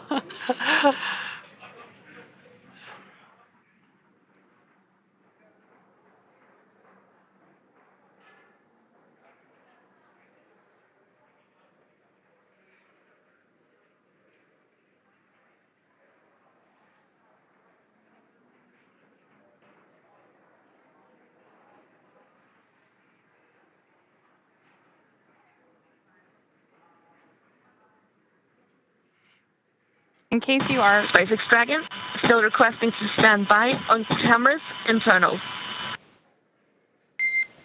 No problem. Cameras will remain external. Some more communication there between our crew and mission control.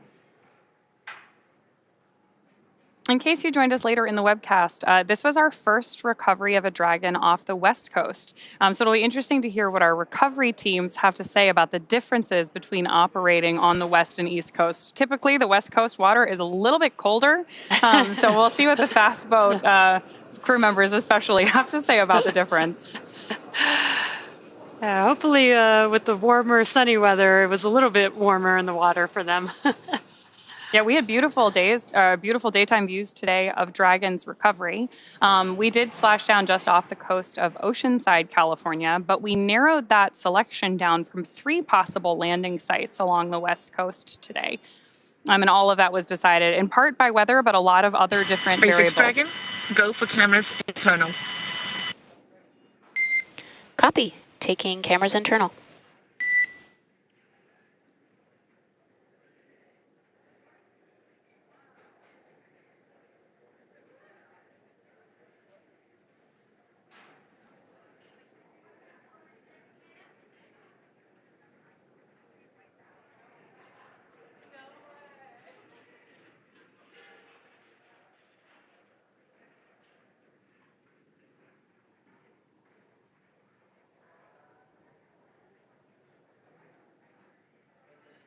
The Fram2 crew is still inside of the Dragon capsule, still patiently waiting in their seats. And that is Mission Commander Chun Wang, Vehicle Commander Jannicke Mikkelsen, Mission Specialist and Medical Officer Eric Phillips, and Mission Pilot Rabea Rogge. Waiting for that Dragon hatch to open here momentarily. Before that happens, we're going to translate the Dragon capsule over to the deck that we saw earlier, and the recovery team will then have access to the hatch and be able to open it up and allow the crew members to exit. And Dragon cameras are back on board. Dragon copy. Looking good, guys. Now, before we move forward with, there's our first first view of the crew following splashdown. Everybody looking happy, healthy? The first person to meet with the crew is actually going to be a SpaceX medical officer to continue checking on the health of the astronauts. See some fist bumps there. Everybody's happy to be home. Welcome aboard the recovery vessel. Recovery personnel are completing their final checks. Stand by for translation to the egress platform. Dragon copy. Standing by.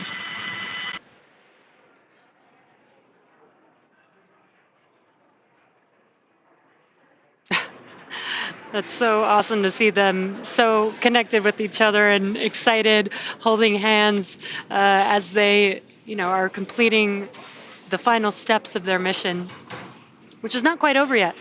Exiting the capsule is a part of their research. So they've got one more step to go before this mission is complete.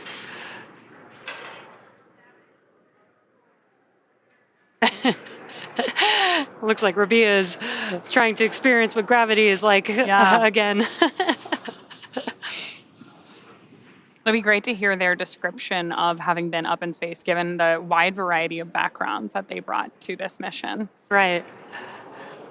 Right now, we are standing by for translation of the Dragon up to the deck before opening the hatch on board Dragon.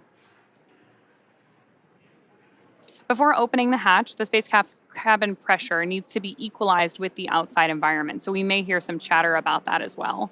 Once the hatch is opened, we mentioned it earlier, but that will be our crew's first breath of fresh air since boarding Falcon 9 at the start of their mission on March 31st.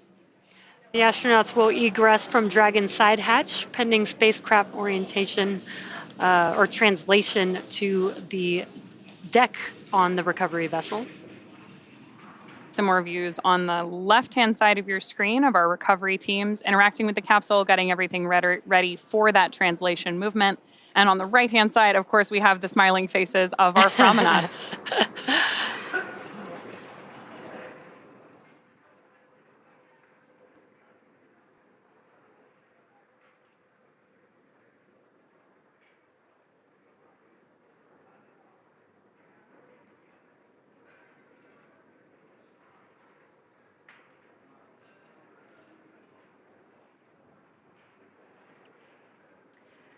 And if you're looking at the right hand of your screen, from left to right, we have Mission Specialist and Medical Officer Eric Phillips.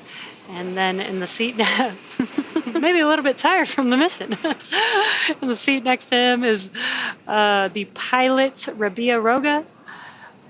And then Vehicle Commander Jannicke Mikkelsen and Mission Commander Chun Wang, all patiently waiting for the Dragon capsule to translate to the deck, that Dragon hatch to open and take their first breath of fresh air back on Earth in a few days.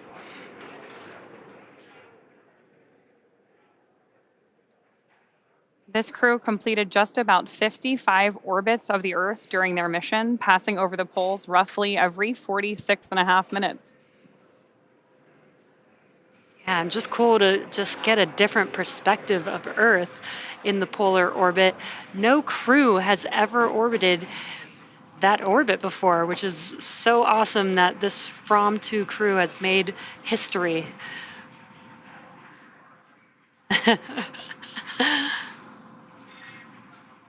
And selfies.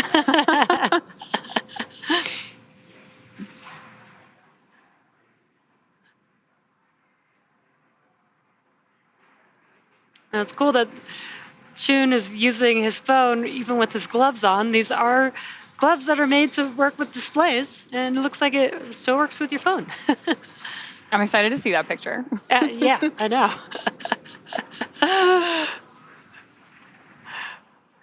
Of course, we do have our crew visors up at this point because we are safely on board Shannon, our recovery vessel. But the space suits really are an extension of the Dragon capsule. So our crew dons them both for ascent and descent and any dynamic phases of flight on board Dragon. So we're getting these great views inside here. It looks like maybe another selfie is happening, which is great.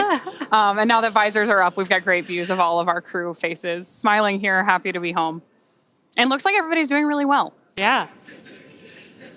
You know, with a mission like this, you definitely have to document every moment.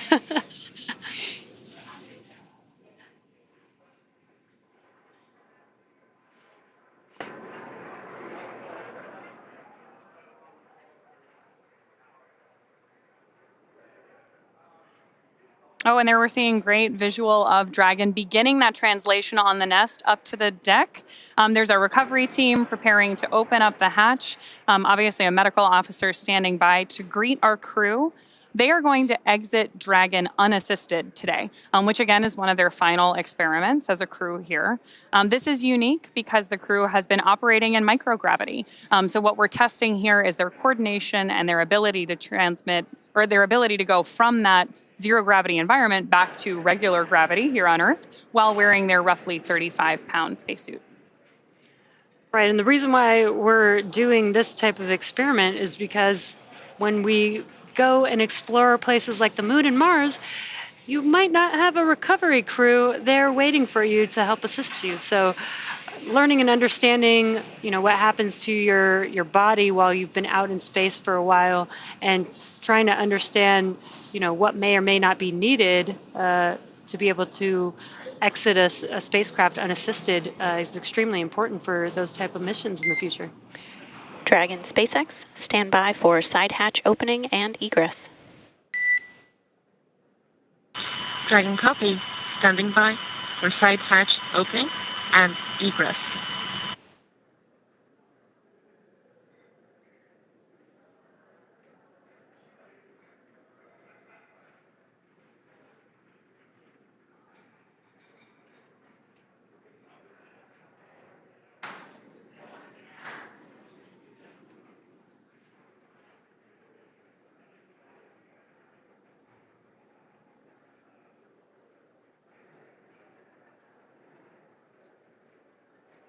Right now, we're just standing by for that hatch opening so that our crew can exit, which you're hearing us use the word egress, so egress the capsule, and get underway with medical checks and following up with additional research, of course, seeing their families.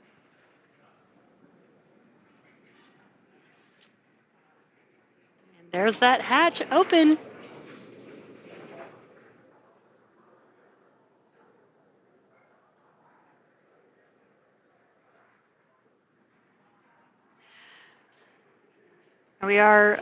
What you can see there is we are putting a protective frame around the hatch for when they exit.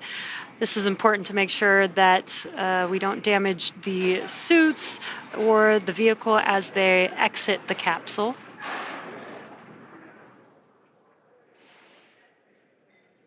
Again, this vehicle is reusable, so we want to maintain the integrity of the vehicle as well as the making sure that the crew is safe as they exit.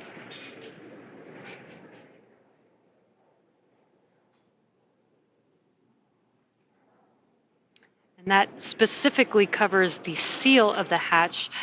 That sealing surface is extremely important. As we've been mentioning, that hatch has been closed since Monday, since before they lifted off out into space, and this is the first time it's been reopened since then.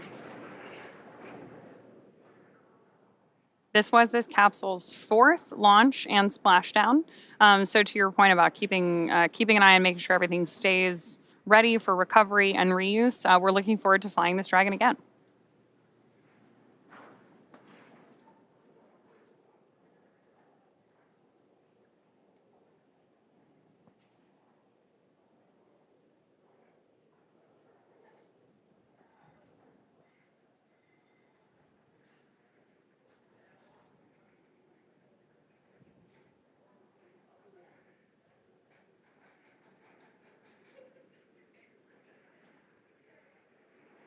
Few more steps here while we're standing by for the egress of our Fram2 crew out of their Dragon spacecraft.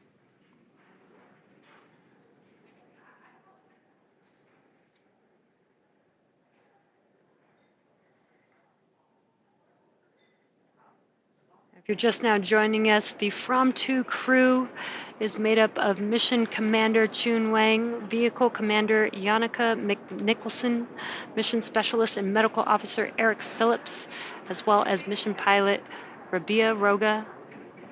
Currently still inside of their seats, inside of the Dragon capsule, and will soon perform their last research experiment of exiting the capsule unassisted.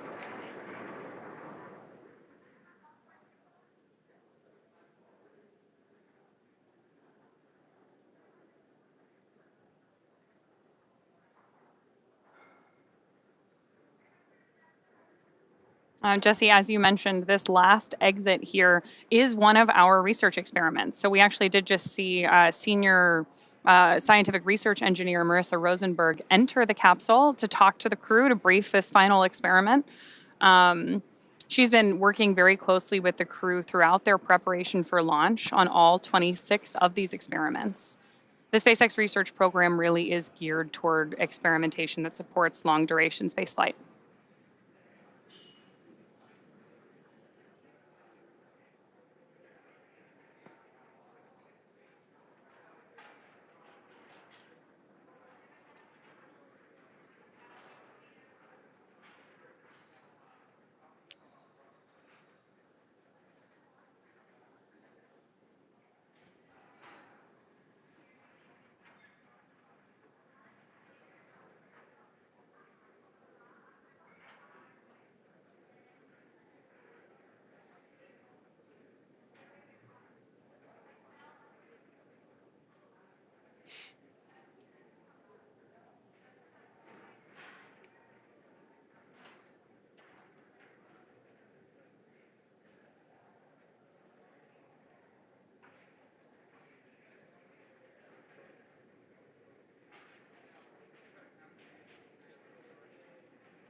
And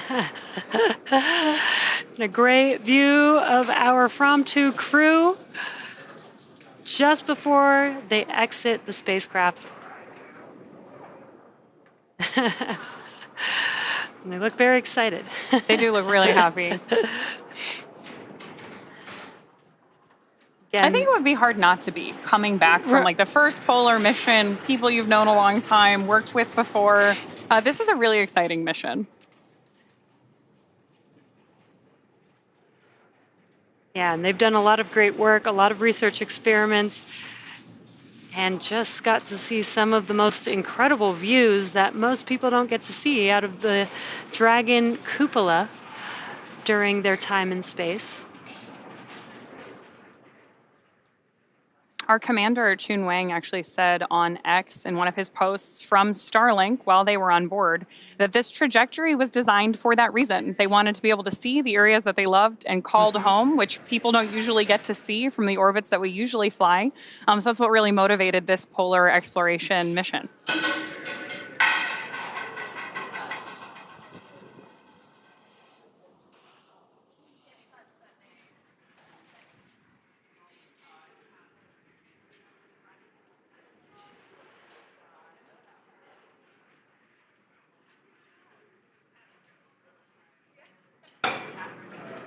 Now, as a reminder, the crew will be exiting the spacecraft unassisted, but the recovery team is there, helping to clear some of their belongings there. But they will remove their footrests themselves, get out of their seat themselves, and exit the spacecraft themselves.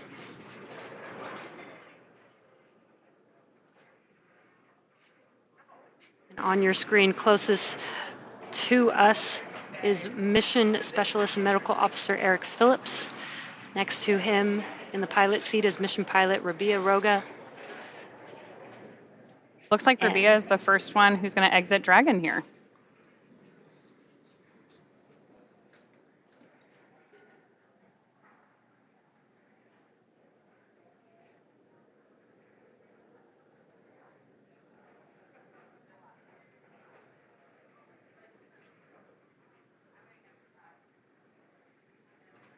Looks like Rabea was able to pull herself out of her seat, and looks like she's standing there. And removing her footrest of her specific seat.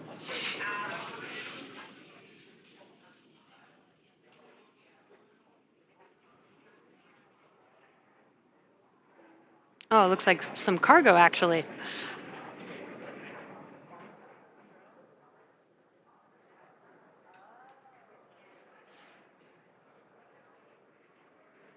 Rabea Rogge was our mission pilot for the Fram2 crew. It was the first to get up out of her seat and exit the spacecraft.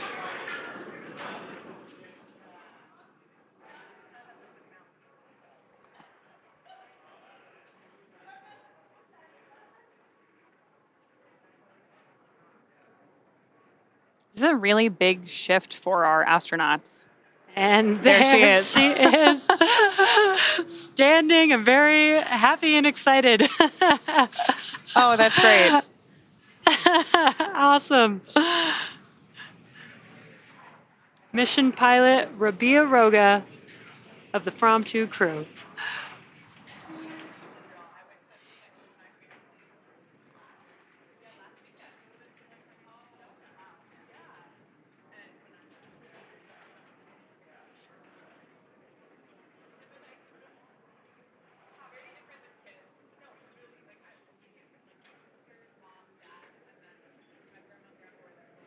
Looks like Eric Phillips is up next.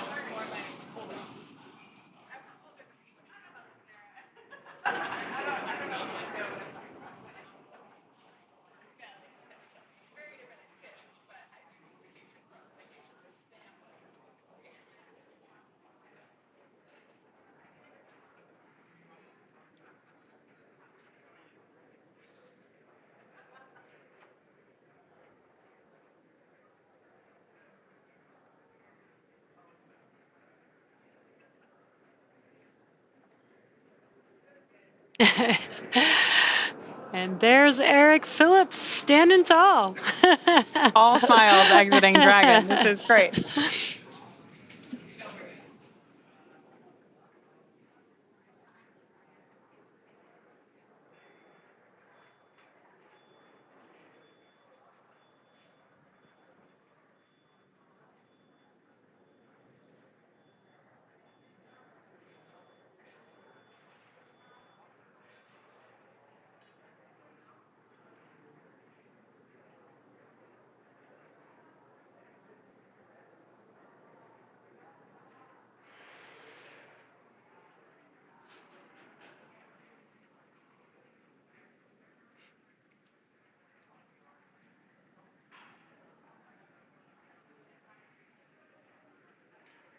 And looks like Vehicle Commander Jannicke Mikkelsen is now out of her seat.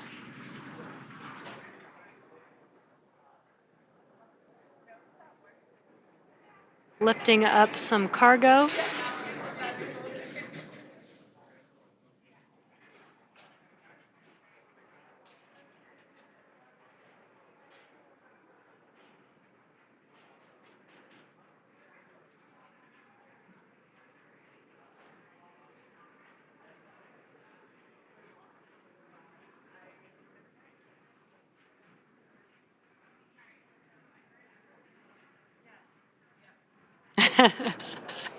And there she goes. Jannicke Mikkelsen. Very, very excited.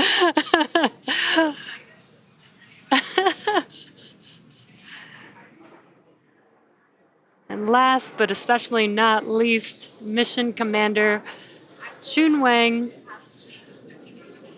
will conclude this final research experiment in a few moments.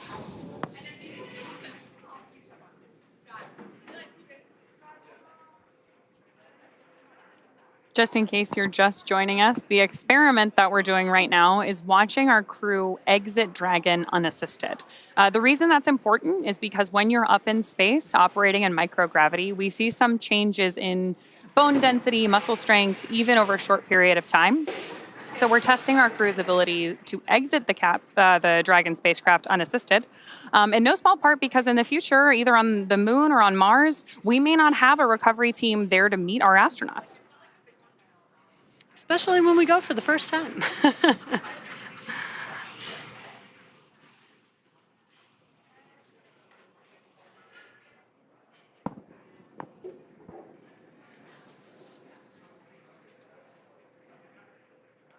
Again, this is our mission commander, Chun Wang, exiting Dragon.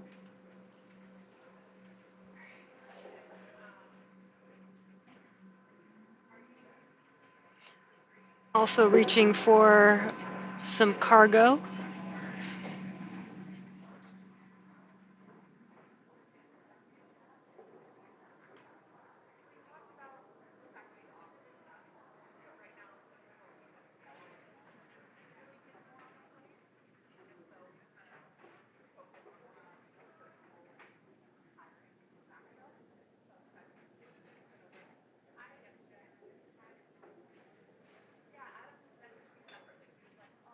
And Mission Commander Chun Wang has now exited the spacecraft. What an awesome team, awesome mission, and a diverse group of experience. Excellent mission. This was an awesome, very unique and different experience, and I can't wait to hear more from the crew and what their experience was like on orbit. Now with our Fram2 crew now safely back home on Earth and getting checked by our medical team, the crew will next be catching a helicopter flight back to shore, and soon they'll rejoin their families. Over the past 4-day mission, Fram2 became the first human spaceflight to orbit Earth's polar regions. The crew conducted 22 research experiments while in orbit, including research studies and experiments designed to advance both human health here on Earth and during long-duration spaceflight. And over the course of the mission, the crew achieved several firsts, including the first X-rays to be taken in space, opening the door to a vast array of clinical research and engineering applications. Fram2 was also the first time exercise has taken place on Dragon, and the crew performed the first ever study to grow mushrooms in space, with the goal of helping astronauts meet their nutritional needs on long-duration space missions like those to Mars. And today was the first time a Dragon crew was recovered on the West Coast. So many incredible firsts. Thank you so much for joining us this week for the Fram2 mission. And as always, make sure to check x.com/SpaceX for updates. I'm Jessie Anderson. And I'm Ronnie Foreman. Thanks so much for joining us. Have a great weekend.